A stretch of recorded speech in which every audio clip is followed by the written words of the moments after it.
So they say that trust is the foundation of every great relationship. Don't ask me who they is, just they. But right, between partners, parents and children, citizens and the government, it's kind of important. Yeah, but what happens when the government's been actively destroying your trust on purpose, it feels like? For how long? I feel like there are lots of examples of that, especially the most recent one. Yeah, and then all of a sudden somebody shows up to the White House allegedly strapped. Alleged.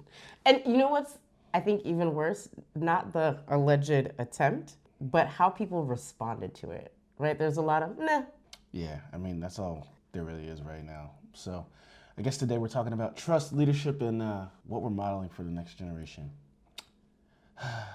Once again, we're here with the Parents and Professors podcast. Yo, parents, yo, parents, yo, parents and professors.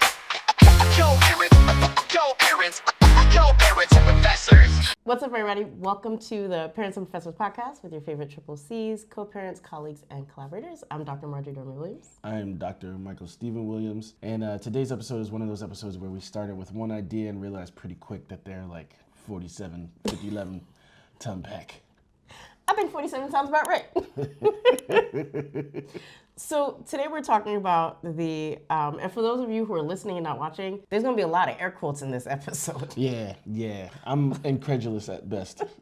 Alleged incident at the White House Correspondents' Dinner. And again, I think more importantly, the public reaction to it and like what that says about where we are right now. And so we're going to get into trust and leadership, and not just at a national level, but what that looks like in our personal relationships, because I think they're all connected. And ultimately, and I feel like we keep coming back to this, like what are we modeling for the next generation, right? What are we showing matters in how we interact as people, as human beings? Yeah, that's real.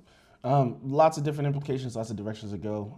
But as always, before we dive in, this podcast is for educational and entertainment purposes only. The views expressed are our own. Our discussions are based on personal experiences, publicly available information, and general industry knowledge. We are not attorneys. Nothing we say constitutes legal advice. We are not therapists, though we have our moments.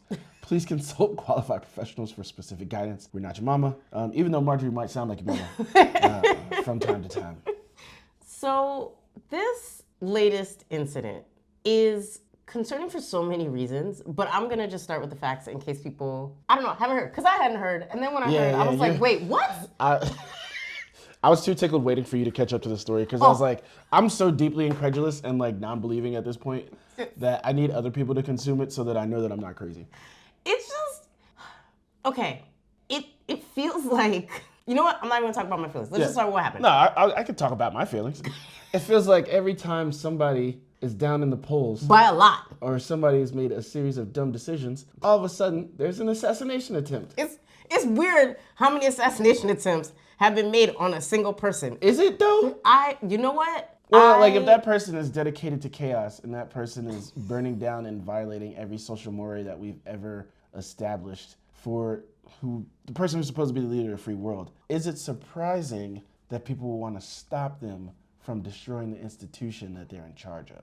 But I think that actually feeds into the narrative, like, oh, he's such a... In fact, I think he said after the incident, like, oh, when you're impactful... In fact, and I quote, when you're impactful, they go after you. When you're not impactful, they leave you alone, said Trump, safe and uninjured and still in his tuxedo, at the White House 2 hours later. So wait... That's such a bad rule of thumb. Well, help me understand, because every time there's an opportunity, he's still going after Joe Biden. What? Oh, do you listen to your own words? In fact, there was a recent congressional hearing where Pete Hegseth was, testifying, and they're like, yo, these are, concerning unhinged posts. Like, what is this dude's capacity? And he's like, but when Joe Biden, and they're like, yo, Joe Biden is not president Joe right Biden now. has not been president, and the fact that you call back to it at every opportunity it's been a year that's and a half. Convenient to you is ridiculous. Today, right now. And they're like, government, Obama. And it's like, yo! Yeah, but today's government is so deeply... Unserious? Well, it's deeply unserious, but it's also completely shaped by the administration. They fired so many people and they put unqualified people in their spaces. For you to harken back to previous administrations when you've gutted the federal government as we knew it Of those people, is such an excuse. they're not in power anymore. Yeah, so I'm really tired of the doublespeak and the attempt to have it both ways. It's wearing on me in ways that are related to what we're talking about today. Right. It's this constant. There's a fatigue that is born from this onslaught of never-ending things. It's a circus, right? There's always a performance. There's always a show. There's always an act being put on. And yes, it has eroded trust. Yes, people look at the government and say, I'm supposed to believe what you tell me? When those things are demonstrably false. I mean, when you operate in falsehood to begin with, it becomes difficult for anybody to take seriously any of the things that you say. And it's very much like cried wolf at this point. And what about that ear from the last try?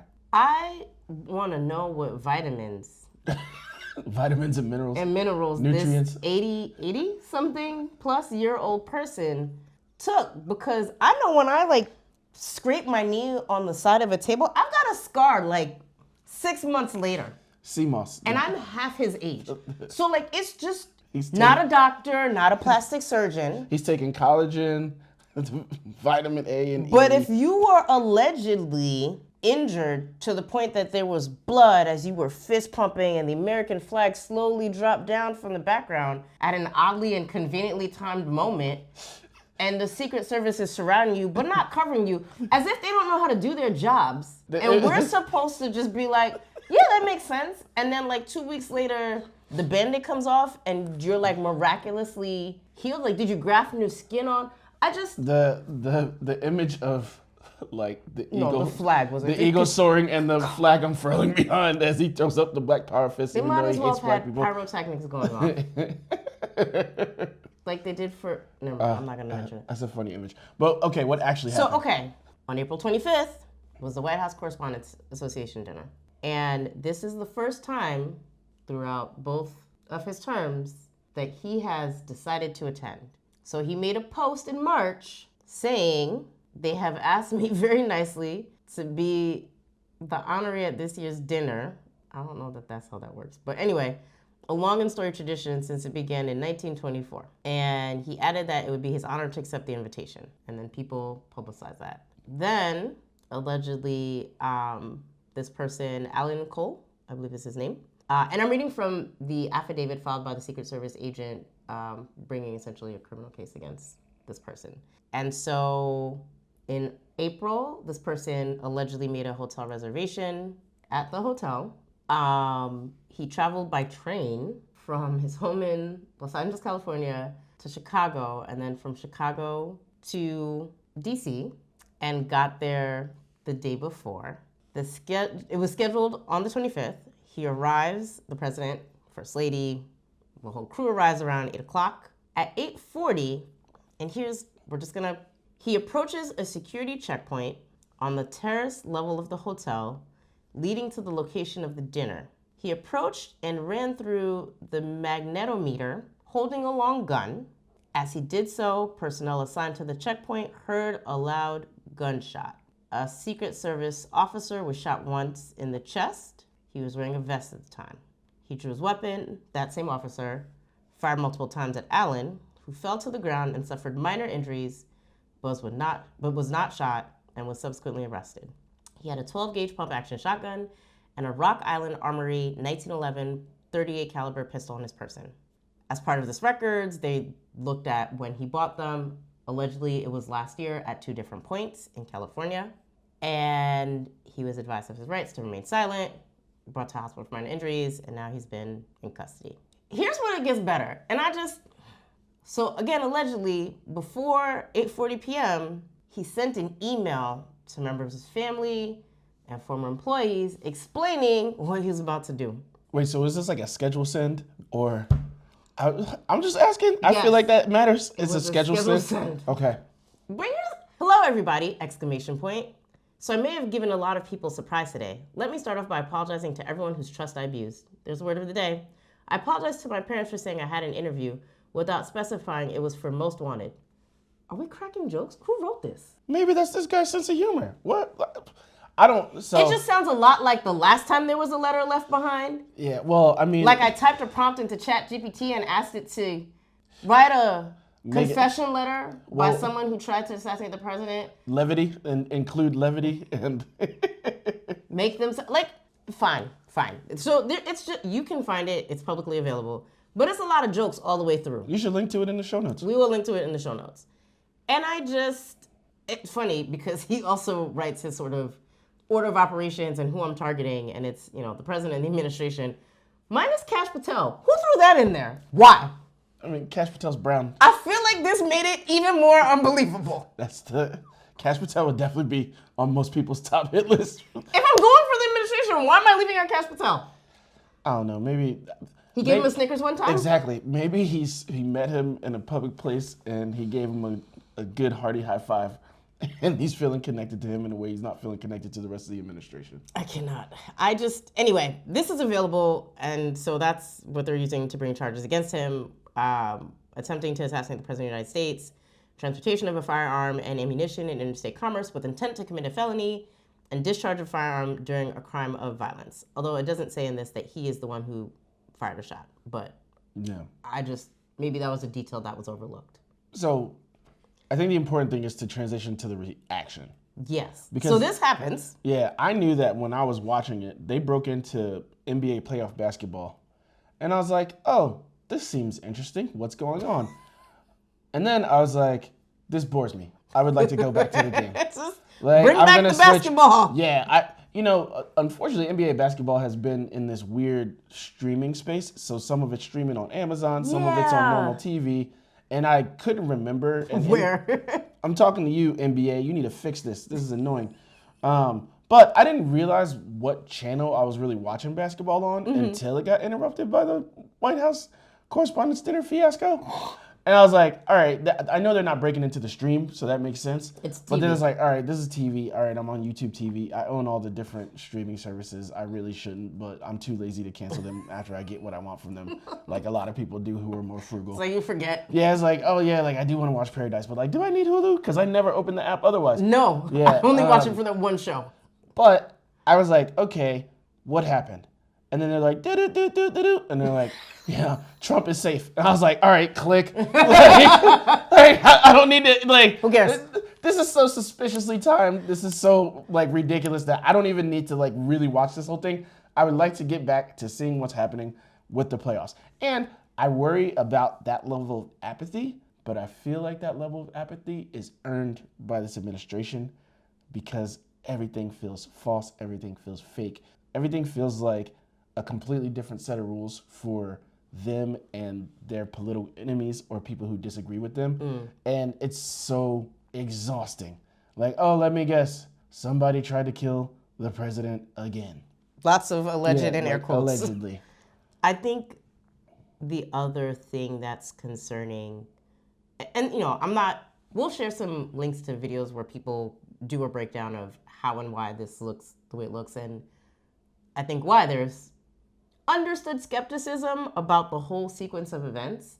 For even the reaction of the people in the crowd. Right, like everything seems... People grabbing bottles and drinking wine, Hexas is in the back, keying it up and having a good time and laughing. If it was a real assassination, Whoa, hold on, because I think that there's... I'm gonna take a step back. Yeah, I want you to take a step back because I think that there's a couple of different things. And there's some things we don't know, right? This is still an unfolding One, there's plenty of investigation. things we don't know. Two, I actually thought, if I were in that room, how would I react to this?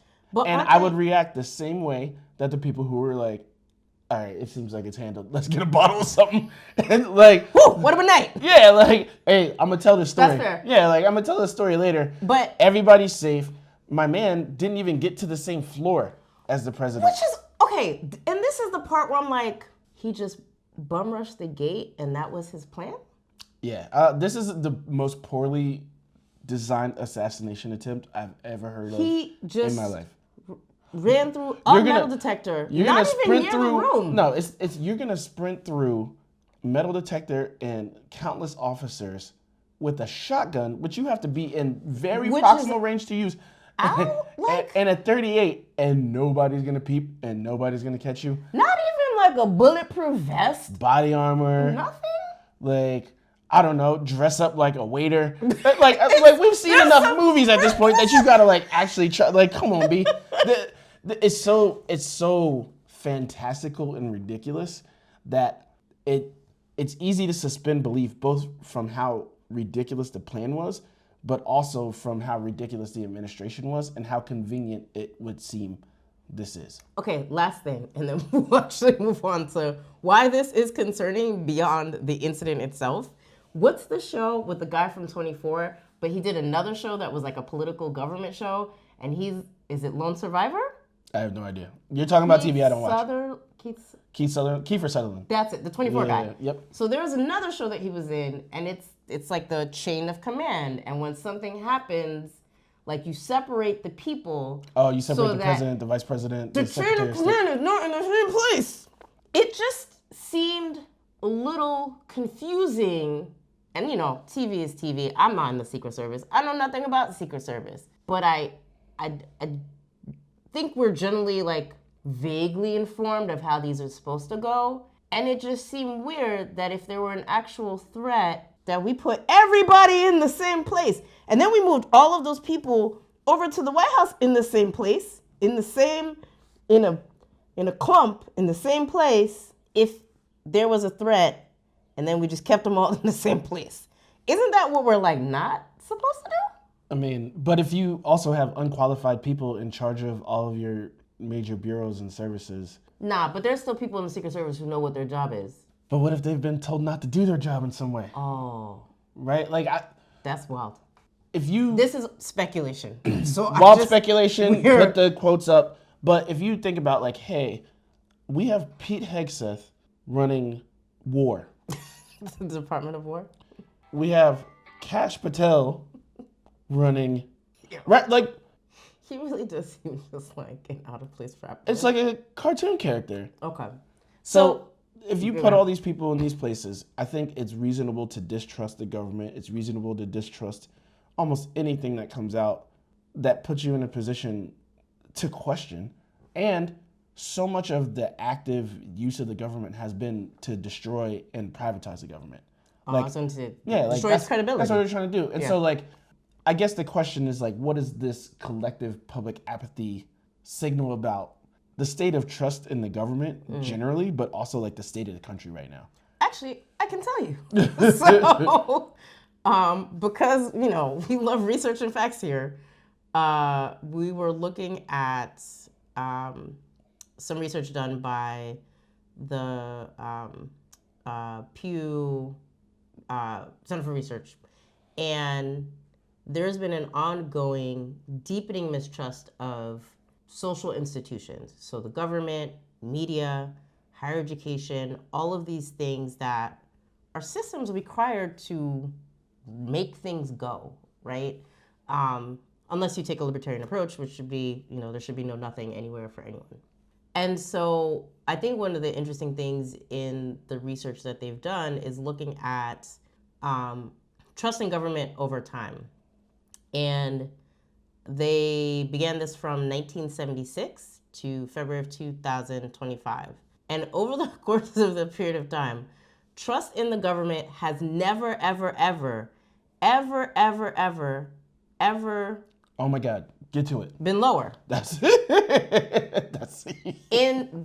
From 1976 until 2025. And so I just think that... Well, I have a quick sub-question. Yes. So who benefits from nobody trusting the government? So, like, if your power is derived because you're in a government seat, how does it help you that nobody trusts you? Well, I think the distrust gets linked to the apathy, right? Like, I don't trust this institution. I don't want to engage. I don't want to be involved. I don't care what's going on. I'm removing myself from it. Or I don't believe I have power to make any change because the people who are in charge can't be trusted, are not trustworthy. So do you think that... It's dangerous. Yeah, I mean, it's dangerous, of course. And general side note about the apathy is, like, we can be apathetic about what's coming out, but we can't be apathetic about getting to the polls and voting to change this. The midterms are coming soon. Oh my God.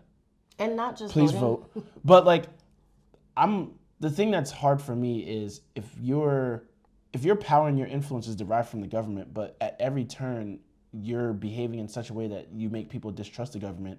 You're trying to shrink the government. You're trying to privatize things. I don't understand how that works. Like, what's the point? I guess I struggle a lot with, like, what are you guys actually trying to do by sowing mistrust and distrust in everything? So I do think that, and I think I mentioned before that I was reading Dark Money. Some of this does feel... Whoa, Dark Money, stop. Oh.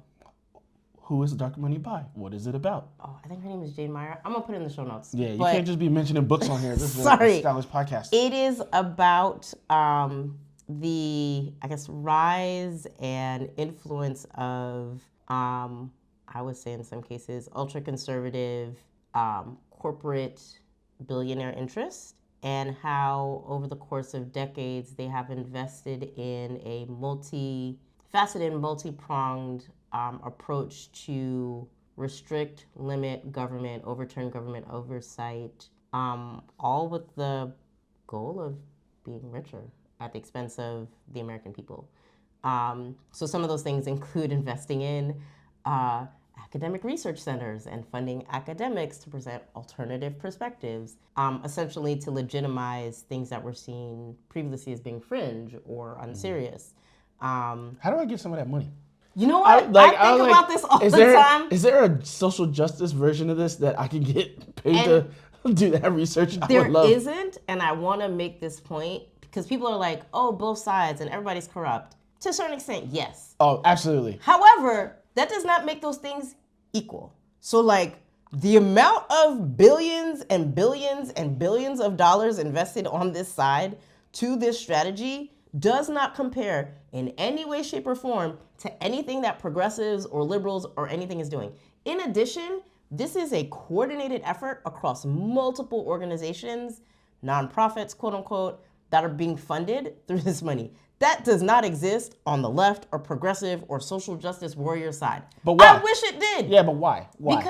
Because there has been... It's this playing by the rules. But we don't play by the rules. So, like, the Black Lives Matter, if you look at all the ways that they attacked the Black Lives Matter movement, it's, hey, you were able to amass all these funds, and instead of putting it back into the movement, you bought houses and, like, built podcast studios, Those people were dumb. Yeah, but that's, like, some of the assault on it. So we can't say, or I guess, yes, there's not as much fiscal infrastructure, but there are ways for people to get money. And my question is, like, where's it going? And how come it's not being deployed in a way that's as effective, right? So Project 2025, we knew about Project 2025 well before the Trump administration got in for a second term and started implementing it, even though they lied and said on the campaign, I don't even know what that is. I've never seen that before. I'm gonna hire everybody who wrote it. It's my administration. And cool. here's and now we're watching that playbook play out. Where is the Project 2028? Where is the, like... That funding and coordination does not exist on the left. That's what I'm saying. So, like, why is racism well-funded and coordinated, but justice is not?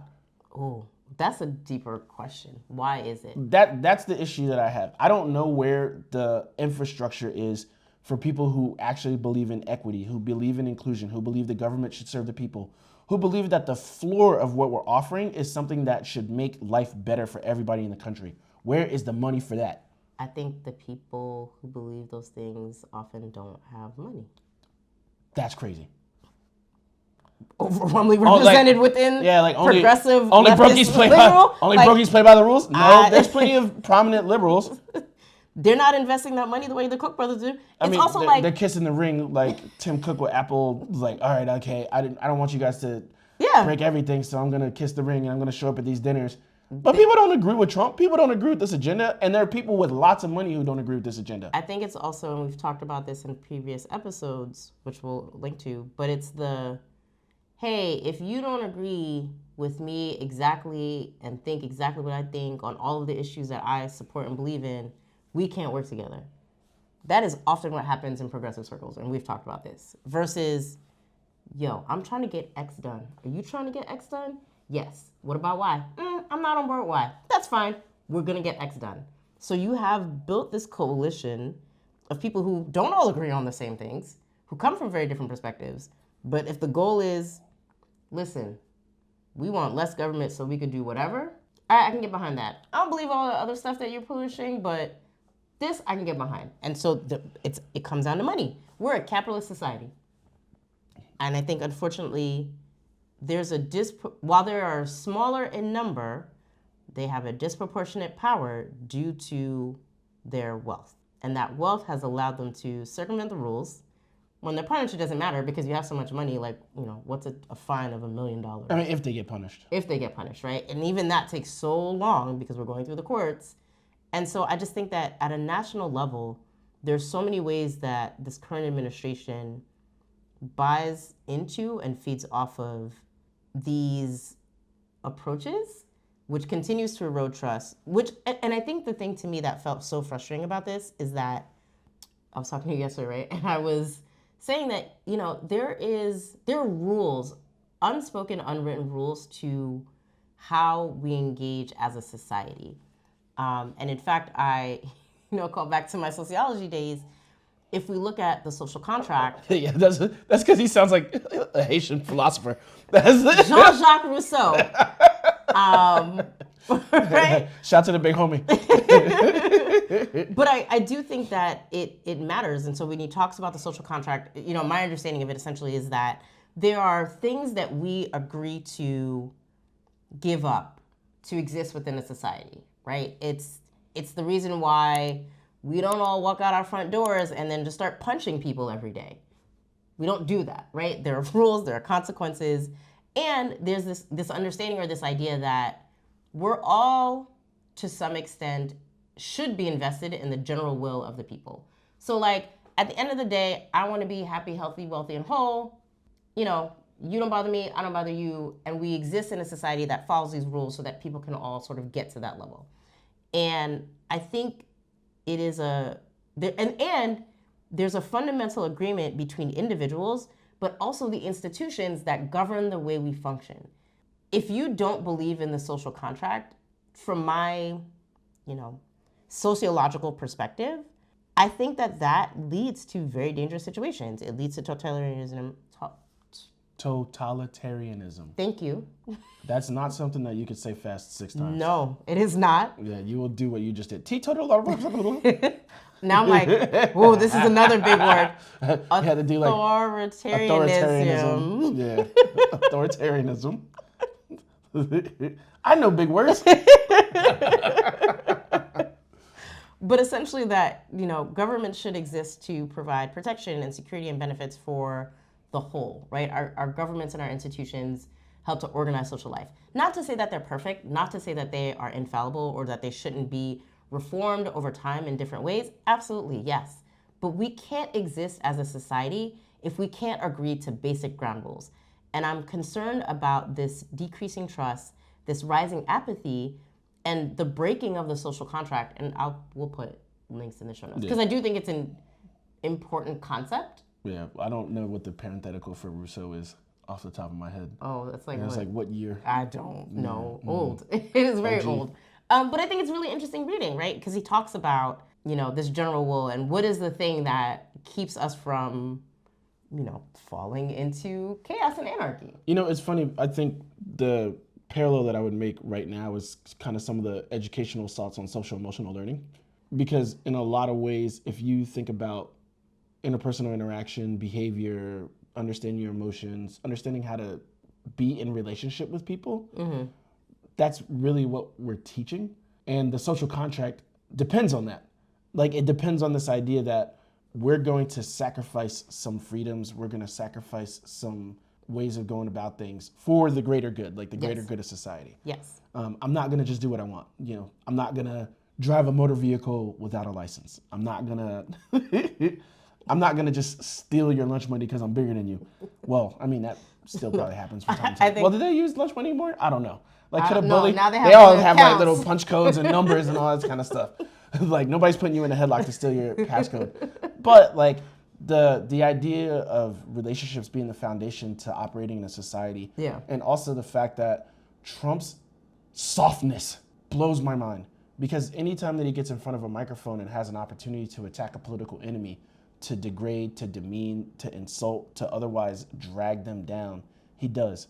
But as soon as anybody does it about them, Jimmy Kimmel, right? Yeah, like then all of a sudden the lawyers come out and it's a suit and it's get him off the air, right? But you've created an atmosphere through your behavior where the relationship foundation is crumbling on a regular basis. And I really hate it. I've mentioned it before on the podcast, but like the idea that the leader of the free world, whether you want them to be or not, is a role model that people aspire, and somebody who sets the tone for how we interact with each other. Like, I worry that even though they're also destroying the national data infrastructure as it relates to education, if you longitudinally were able to measure the devolution of the social contract through various like social interaction variables, I guarantee it would be going down, just like trust in the government. Yeah. Because they don't care. It's my way or the highway, might makes right. Anything that isn't with me is against me, and I don't care about you if you have positioned yourself as against me. And that's deeply concerning. I also feel like, and so like you were saying, sort of what is being modeled at the national level, and how do we think about the way we interact with each other? And I think trust, right? Like there has to be social trust. There should be social trust. And so, well, no, I think it has to be.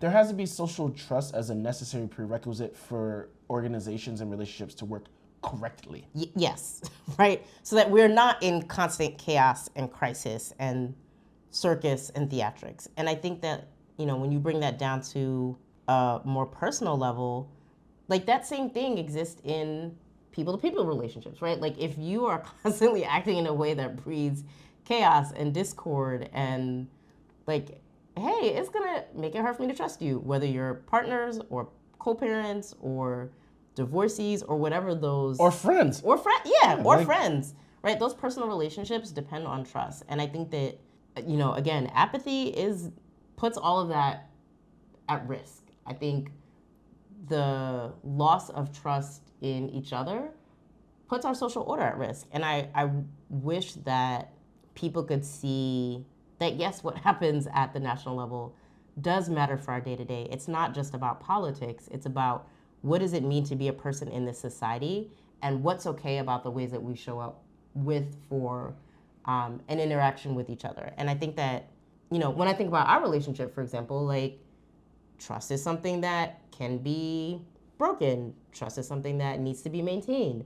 Trust is something that isn't just given, but you have to actively work on it. Well, trust is earned, you know, and I think the issue a lot of times is that it's very difficult to earn trust.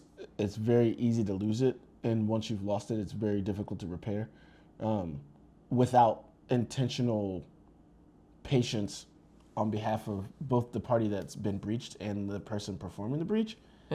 And I worry that, especially in our political arenas, but also in our like family and interpersonal arenas, there's very little energy put into the repair part. Like often somebody violates your trust and you're just like, get away from me and our relationship is over. This person is toxic. Yeah, and the use of terms like toxic, the use of terms like narcissist, like everybody's a narcissist, everybody, right? Like that. Overused. I mean, but that's a dangerous precedent to set because it also is another version of how do you operate in a society where repair is not possible? You know, like I think that the idea that repair is impossible and that people shut down their ears if they hear somebody that has even the slightest difference in their views actually is exactly what this administration wants. They want us's and them's. Yeah. They want division. They don't want coalition building. They don't want people coming together recognizing that what is happening is deeply concerning and broken. And the only way that we move through it and out of it is together. I think that really hurts. And so like figuring out how to repair trust, figuring out how to get back to each other, like interpersonally, but also on a more societal level. Because a lot of the interests of minoritized groups, I think about that shirt that you have, the you and Donna both have the everybody's DEI. You're probably DEI yeah, too. you're probably DEI too. And if you look at the long list of people that's on there, it's like, man, what if we turn that into a coalition that was actually dedicated? I'll put the link in the show note for merch. Yeah. Oh, yeah. And this is a free ad. Whoever made that shirt, if people buy it, God ain't petty. Bless us. You know what I mean? Come hook it up. But I think that that's, to me, the part that is hurtful. Like the reason that I didn't respond, because the easy cognitive trick that I always use to teach people how ridiculous they sound is like just flip it, right? So I have some like hotep red pill people in my life who will be like, oh, blah, blah, blah, blah, blah, women.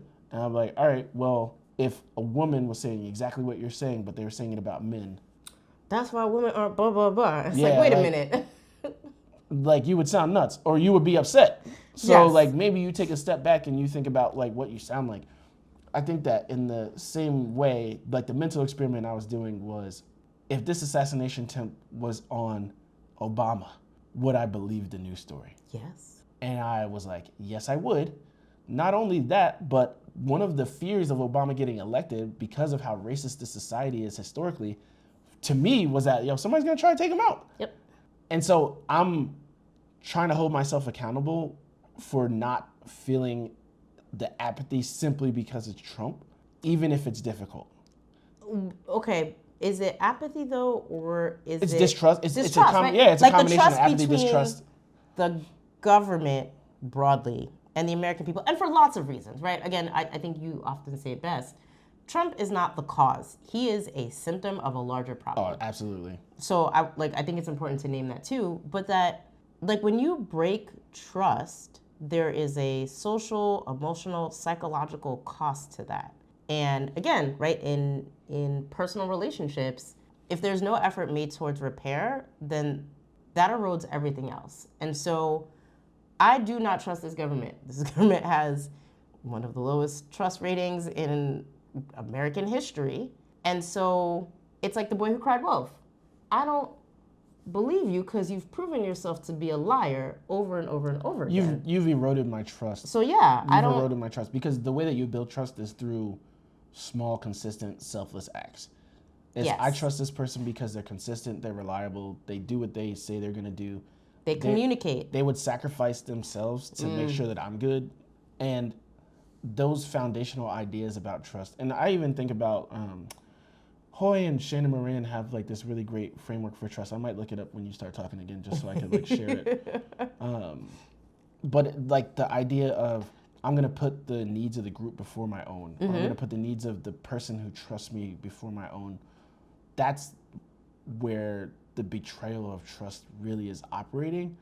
And when you feel like your government is just about themselves, like Trump is running the government to his benefit, not to the benefit of the people. The amount of money that this family has made off of the administration, It's crazy. just this term alone.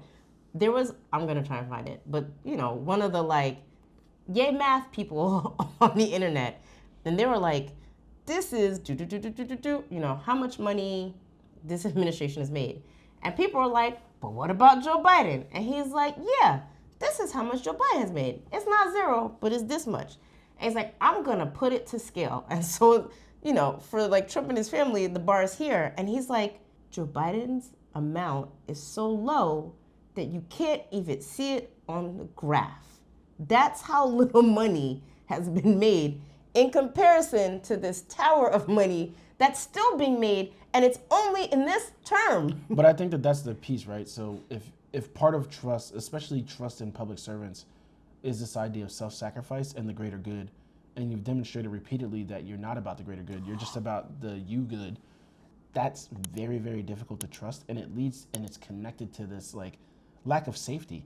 I think if I were to say something, not even to be politically inflammatory, because I really do believe that Trump is dangerous and problematic for countless ways. But just as a person interacting with and thinking about the government, I do not feel safe with the current leader of our country. I feel like things cost more, food costs more, gas costs more. There was a promise not to get in wars. We're in more wars. All the wars. Any way that you would think society would be unsafe. Like I had the thought recently, I was like, man, this is not a time to live in a major city. Like the way that Trump is performing in the global theater, like why wouldn't there be terrorist attacks? Why wouldn't there be some ways, like why wouldn't there be some way that somebody would try to assault the foundations of what's happening when the president assaults the foundations of how we rule our society on a regular basis? And so like that lack of trust leads directly to a lack of safety. that lack of safety is really difficult to operate in. And so whether you're talking about your relationship with the government or you're talking about your relationship with your partner, like if you don't have trust in a relationship and you don't feel safe in a relationship and you're always on guard, you always have like kind of a subscript running in the back of your mind that this doesn't feel right, this doesn't feel good, this isn't a place that I should be in. Like that hypervigilance that comes from that can't and does not feel good. And I think to add to that, one of the other things that we had been looking at talking about before was an article from Gottman, and I really appreciate the framing that he offers of, trust is one side of the coin and betrayal is the other. And so ultimately, again, like you said, the safety, the social, emotional, psychological component of it, it's a betrayal of the government. It is a betrayal of those who are in leadership The government has betrayed the people. Are responsible for the safety, protection, and well-being of the American citizens. And not only the American citizens who cheer on everything you do blindly or who support you, but everyone. And I think like that to me is the most disappointing part, the most disappointing parts of this whole narrative, in that there is no safety, there is no trust, there's constant ongoing betrayal. Like you said, hey, what happened to the thing about no wars? Now it's like, oh, fuck it, endless wars. And wars that ultimately appear, based on available evidence, to be about enriching me and my homies. There was a story, I think, that just came out. So, he posted about, and I'll link to an article. So he posted on Truth Social about the ceasefire, and we see the markets do the markets thing.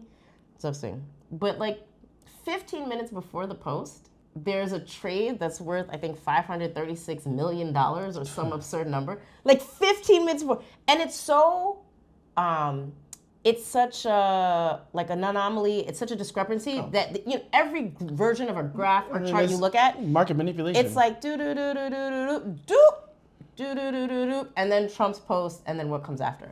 And it's like, we can see that. But nobody's doing anything about it. Well, who's going to do something about it? That would require Congress to act. And unfortunately, he's in the who gonna check me boo era.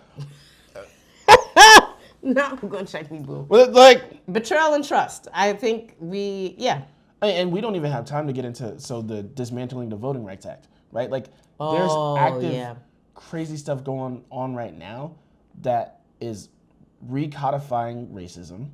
That is, the Office of Civil Rights has addressed less than 1% of their cases in 2025. I'm sure that the Office of Civil Rights was gutted and their leadership was replaced or removed. And they essentially ignored any of the racial or sexual, racial and gender cases. Yeah. So we've talked a lot about broken trust. Is there any hope for repair? Yes, and I think this also links back to our conversation around communication more broadly, like in the last episode. And I think it starts at a personal level. I think it starts with, like we often say, having conversations with people. And I think it also takes accountability, right? Like people have to be held accountable for their actions.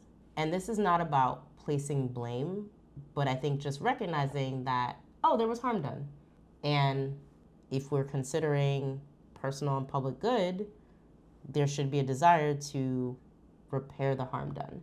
And so that requires communication. It requires accountability. I think it also requires us to, and I think, we were married, marital trauma, broken trust. And then there's a journey to repair that. And that takes time. This is we're not gonna fix this overnight.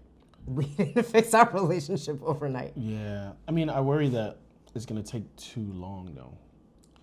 So if we use our relationship post-divorce as a proxy. Yeah. I think that It took years.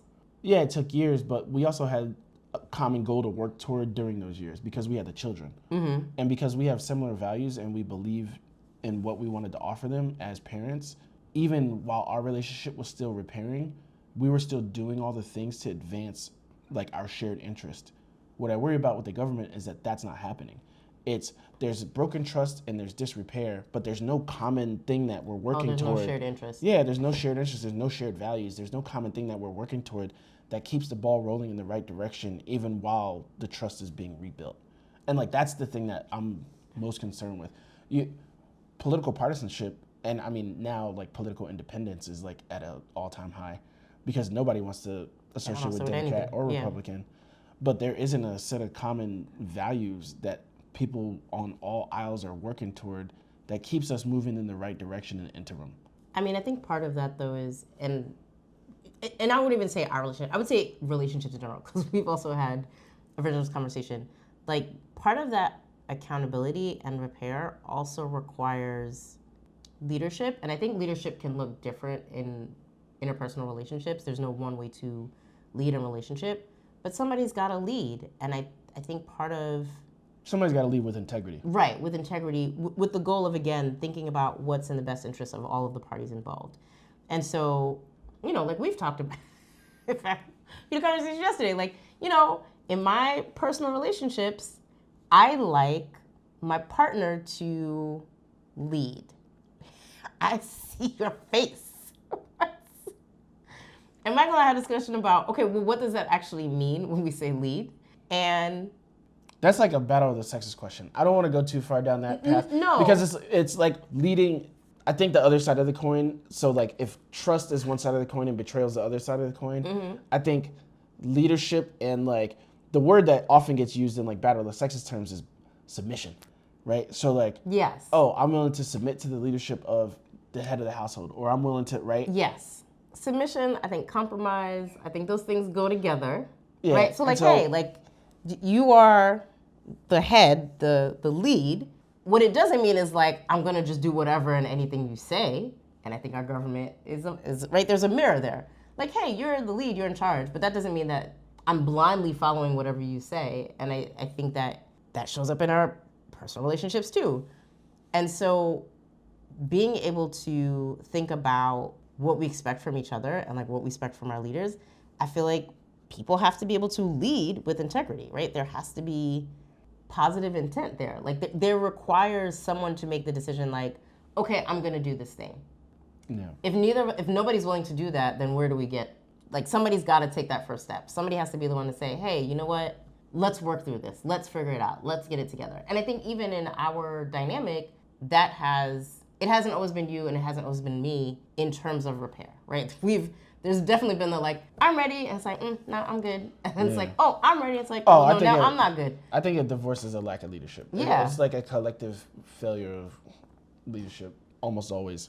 Because it's like, we're so set in whatever we're wanting to do, there's no willingness to repair and rebuild trust. I'm just gonna think about me, I'm out for self, and like whatever, like I'm whatever. Yeah, you go to your side, I'm gonna go to mine. So I wanna move us toward closing, because I think that we could go a million different directions and that there's not as much time, and this is probably some stuff that we need to come back to in a future episode. But maybe the wrap-up question is like, what is our responsibility as parents, educators, and community members to model something different, both on the interpersonal level, but also like something that can scale up to the higher levels of the community and potentially to the government?